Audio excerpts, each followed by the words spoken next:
Hello, I'm Kim Bailey and this is Floral Art Online, Floral Art Review and FloraNova 2025. And I've said all of those things because it's actually combining all of those things for you today. I'm in my civvies, unpacking the car clothes, because I've had a competition this past weekend, a physical competition in a local regional area. And it reminded me that I hadn't yet done a video for you explaining how the judging is going to work for FloraNova 2025. As you know, it's going to be AI judging it, our design eye.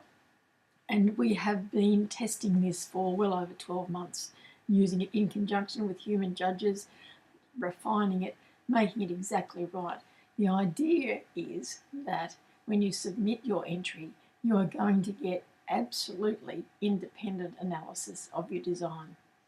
So the way it will work in terms of judging is that the universal basis for the judging will be the principles and elements of design. They'll be weighted in different ways depending on the class title. And that instruction we have given to Design Eye to AI ready for the judging, which happens after the 10th of October when the entries close. So just to give you a bit of an idea, it's the first part of the judging is adherence to the brief, which it normally would be in a competition anyway, and that's about does it meet the entry class requirement. So if there's a size requirement, which there is for a couple of the classes in FloraNova, does it comply with the class rules or the overall show rules, and is there relevance to the theme of that particular class? Then we go into the principles of design. So it's balance, proportion, rhythm, scale, unity, and dominance. Then the elements of design, line, form, colour, texture, space, and pattern. And then we look at creativity and originality. And I say we, but you know it's going to be the AI that's doing it.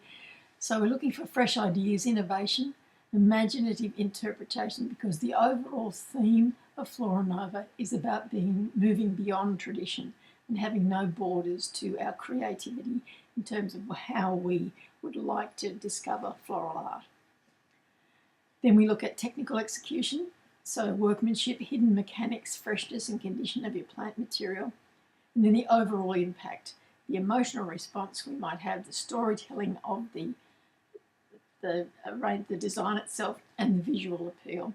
Now I know that this is very close to my heart because at the competition at the weekend, they pretty much judged on visual appeal. It was all about, does it look good? Do we like it? Would we have it in our house? Yes, that's first place, that's second place. There was no fallback position to the principles and elements of design, and there was no real creativity or originality in a lot of the designs. They were very, very traditional. I know that now. I know that particular show, that's what they like. That's how they judge. I've learned that from this experience.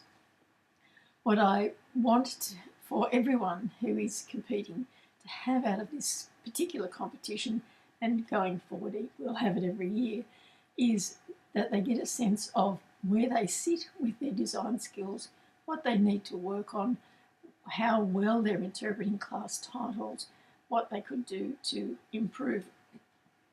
So if I give you an example, if we use class 5 is colour conversations. So we would look at the scores being out of 10 based on those things that I've talked about. But there's going to be particular weighting on the colour. So it's about speaking with colour, not words. So it's going to be a monochromatic or analogous colour scheme. So that would come in terms of, does it meet the class title requirements? And so there will be extra focus on colour harmony and colour contrast. And the weight in terms of the point score will be adjusted 10% more for those things in the elements of design, and we'll take it away from one of the other areas that we would be judging, not the principles and elements, but perhaps the overall impact, those sorts of things. And then what will happen is, after the competition is completed, the judging is completed, you will get your point score. So you will see exactly how well you have been assessed against those criteria that I've talked about, and you'll also get some feedback, some written feedback. So in this case, the design that we gave it as the example, it got a score of 89, and it said a strong use of complementary colours creates energy and clarity. The design could be improved with more refined transitions between colour blocks. So useful feedback, as we have seen all the way through in all of the floral review videos that I've done, so that you can get an idea of, okay, it looks good, it's done well, you know, in some cases it's got a placing, got a first place, got a champion, but what else could I have done to just lift it even further, to make it really outstanding?